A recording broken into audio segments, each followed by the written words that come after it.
dans les 3 hôpitaux ont permis d'abord de constater que il y avait dans ces hôpitaux des agents qui ont assuré la garde, qui ont travaillé toute la nuit et qui devraient passer le service à 7 heures ou bien à 8 heures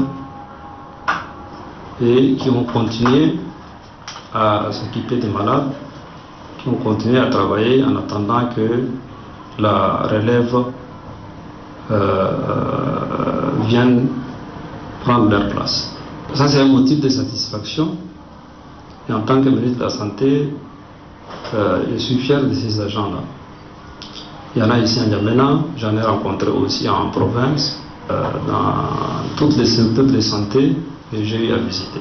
Mais il y a aussi une grosse tache noire qui est constituée par une minorité d'agents du ministère de la Santé qui sont les profiteurs du système, qui, d'une certaine manière, exploitent leurs collègues, qui se déchargent sur eux.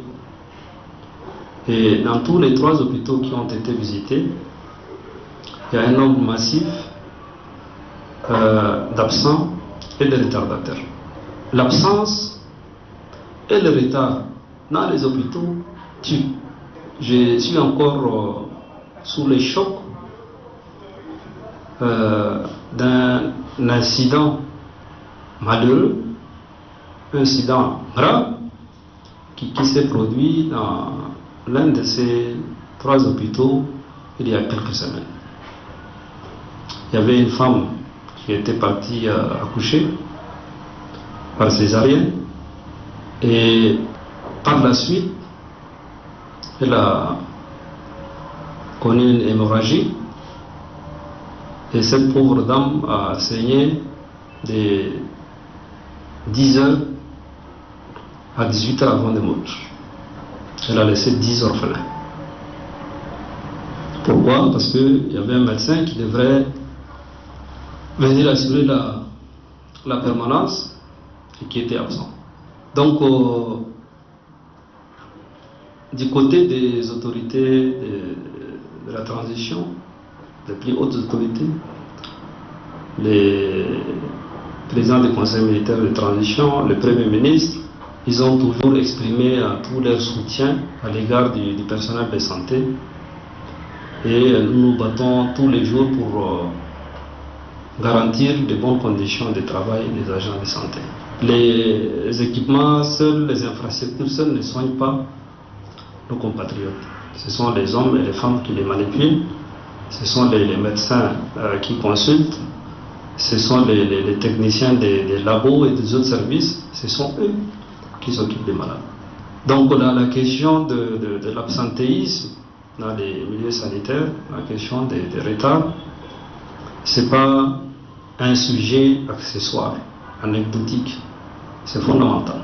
Donc nous avons eu aussi à constater, moi personnellement, j'ai visité des nuits, des jours incognito, c'est-à-dire dans l'anonymat, plusieurs secteurs de santé pour constater ce qui s'y passe.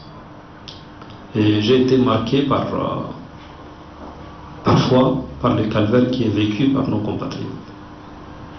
Et je ne voudrais pas être complice de ces actes pratiquement des mauvais traitements, pour ne pas dire un autre mot, auxquels sont soumis les patients qui n'ont d'autre choix que de fréquenter ces secteurs de santé. Et il y a pire. Les décès de la femme dont je vous ai parlé tout à l'heure, on soupçonne le médecin en question qu'il était présent plutôt à sa clinique qu'à l'hôpital. Et ça, c'est un autre mal grave qui affecte les systèmes de santé. Il y a des pays qui ont fait le choix d'interdire les cumuls d'appartenance au secteur sanitaire privé et au secteur sanitaire public. Vous faites des choix. Soit vous voulez exercer dans le public, vous restez dans le public, soit vous voulez exercer dans le privé, vous allez dans le privé. Il y a d'autres pays qui ont opté pour voilà, une durée donnée pendant laquelle vous êtes obligé, quoi qu'il arrive, d'exercer exclusivement dans les formations sanitaires publiques. Dans notre pays, le système qui est en place permet à un médecin qui exerce dans un hôpital privé d'être également fonctionnaire et d'exercer dans un hôpital public. Mais ce système aujourd'hui est dévoyé, il est détourné par certains médecins. Il y a des cas où les médecins déroutent des patients qui sont consultés dans les hôpitaux publics vers leur clinique privée. Ça aussi, ça existe.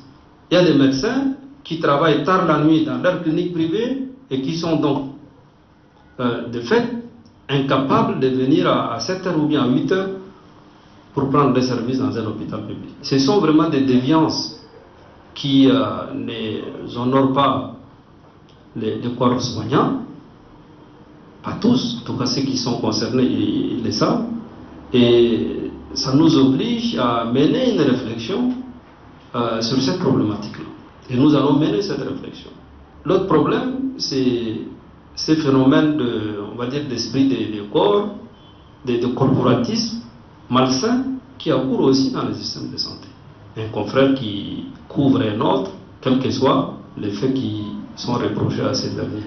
C'est pas normal. Donc je voudrais vraiment interpeller l'Ordre national des médecins du Tchad et les autres ordres aussi, les pharmaciens, les techniciens supérieurs, les organisations syndicales, pour qu'on unisse nos forces et qu'on mène un combat vigoureux contre ces pratiques qui tirent le système de santé vers le bas. Nous allons continuer ces genres de visites anonymes ou inopinées ou bien programmées pour que nos compatriotes puissent avoir accès à un système de santé un minimum digne de ces noms. Nous avons la liste des absents. Comme vous le savez, la visite a duré maximum 1 heure.